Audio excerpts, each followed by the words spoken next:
nós vamos receber no nosso quadro de saúde a doutora Fernanda Beber-Duá. Ela já conversou com a gente outras vezes sobre cabelos e unhas, um assunto e um tema que a gente adora. Mas dessa vez o nosso papo vai ser direcionado para as mamães. Na verdade, o nosso assunto são as crianças, né? A dermatologia pediátrica, que é outra paixão da Fernanda também, né? Tudo bom, minha linda? Tudo bem, Fabiola.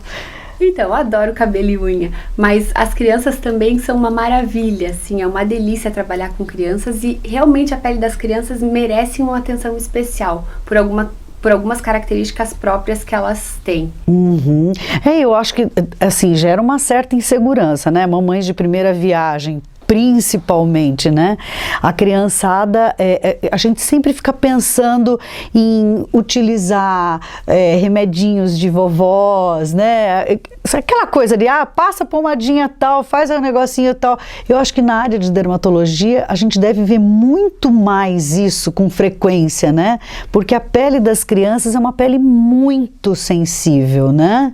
Perfeito, Fabiola. Assim, o que acontece? A pele da criança, ela é uma pele mais sensível, mais frágil e mais delicada. Por que isso acontece? Porque a pele da criança, a proteção da pele, que a gente chama de barreira cutânea, ela ainda é uma pele, essa barreira, essa proteção, ela ainda é imatura. Antigamente acreditava-se assim que na 34ª semana de gestação, quando a criança ainda estava intrauterina, essa pele já estava íntegra. Hoje em dia sabe-se que é um processo que vai sendo progressivo e gradual ao longo do primeiro ano de vida. Olha! E por que isso é importante as mães saberem? Justamente por isso que você falou. Tem produtos que, se aplicados topicamente na pele da criança, podem às vezes causar algum malefício ao invés de trazer alguma vantagem, porque essa barreira ela permite que absorva melhor os nutrientes, isso para o bem ou para o mal. Ou para o mal, pra claro. Aumentar a toxicidade de algum componente ou não. Então, muitas vezes, até produtos que tem na embalagem que são de uso infantil, eles não têm substâncias que são totalmente adequadas. Por exemplo, parabenos e derivados de parabenos.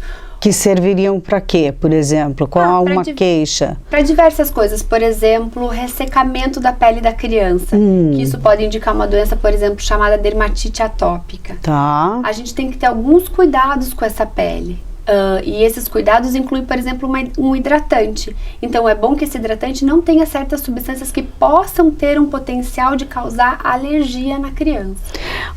Que difícil isso, né? Às vezes a gente vê ali uma brotoeja, ou uma picadinha, ou alguma coisinha, passa não sei o quê. Gente, isso acontece direto. E claro que as mães, ou as vovós, ou as titias, até algumas amigas, não têm a intenção de fazer o mal, mas acaba usando produtos inadequados.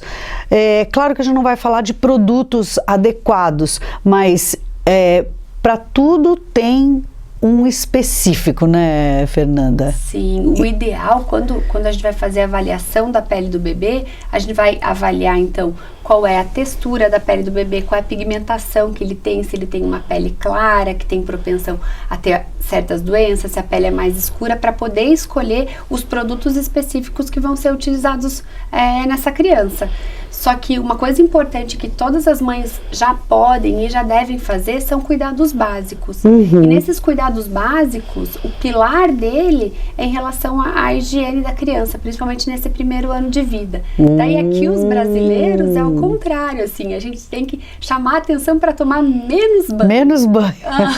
Diferente dos países europeus. Verdade. Então a gente pede para que seja dado um banho na criança, um banho rápido, com água morna, que não use nem esponja, nem bucha, utilize sabonete neutro e que não dure mais de 5 minutos. E após o banho, passar o hidratante daí que seja específico para a criança, que vai aumentar o poder de proteção da pele dessa criança. A gente fica assim bastante insegura em relação a isso, porque a gente não quer ferir nenhum e nem outro, né? Mas essa história de, vou dar um banhinho antes de dormir para relaxar, para dormir gostoso, isso acaba fazendo mal, então, né? E aquele banho quentinho... Não vale. Principalmente as crianças com o uso de fraldas, né? Eu acho que as mães também sofrem muito com as tais fraldas, né? As alergias todas, essas dermatites, Qual é a doença mais frequente que você vê em consultório, assim, com a criançada? Tem algumas, mas uma das mais frequentes seria a dermatite atópica mesmo, que ocorre por uma alteração da própria criança, uma alteração dessa camada protetora. Muitas vezes ela está associada com asma, com renite. Então, por exemplo, a mudança brusca de temperatura, ou quando está muito quente, quando está muito frio, pode causar irritações na pele da criança. Essas irritações, elas acontecem principalmente em dobras e causam, às vezes, uma diminuição da qualidade de vida tanto da mãe quanto da criança. Claro, porque isso irrita a criança, deixa a criança nervosa, né? Olha, gente, são cuidados básicos que a gente deve tomar com as crianças, e também lembrando que as crianças, elas precisam da consciência, né? Elas têm que saber o que fazer, né? Eu acho que papais e mamães podem conversar com essas crianças, né? Sobre os cuidados básicos com a pele, né? Na verdade, a ação da mãe nos primeiros anos de vida já vai ser a consciência da criança depois, né? Então, o banho correto, o uso de protetor solar diariamente, isso a partir dos 6 meses. Antes dos 6 meses não deve ser utilizado. Antes dos 6 meses é só medida de proteção física mesmo. Todas essas orientações vão ficar incutidas na criança, e a criança vai levar isso ao longo da vida dela. E uma outra queixa também em relação à dermatologia pediátrica das mães são as manchas. Quais manchas? O porquê das manchas? Será que temos que ficar atentos às manchas? Porque as manchas de nascimento, essas podem revelar doenças também, né, Fernanda, ou não? Pode. Sim. Então, as manchas de nascimento são manchas muito comuns, que acometem uma grande parte das crianças, ou quando elas nascem, ou nos primeiras semanas ou meses de vida. Essas manchas, elas podem ser inofensivas, ou algumas podem indicar algum tipo de doença e precisam ser avaliadas. Em linhas gerais, assim, a gente divide essa mancha em 2 grupos principais. Isso eu ia te perguntar, porque pinta é diferente de mancha. A gente divide em mancha vascular, que são aquelas que têm mais tom de vermelho, e mancha pigmentar, que são aquelas que têm mais tom de castanho, preto. Sei. Das manchas vasculares, a gente tem 3 que são mais comuns, que é o hemangioma, a mancha salmão e a mancha vinho do Porto.